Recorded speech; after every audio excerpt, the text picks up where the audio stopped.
Hi up guys, in this video I'm gonna show you how to change Spotify profile picture.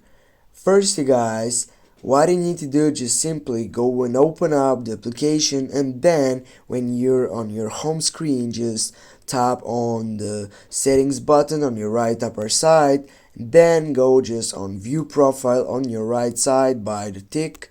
Then as you can see, you have an option for edit profile. Just click on it.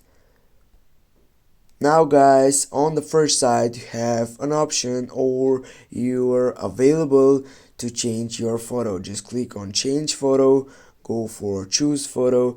Now here you can choose a photo, this one. Now I can zoom in if I want. Go use photo, just go for save, and that's it guys. Thanks for watching. Don't forget to hit that like and share the video. See you soon.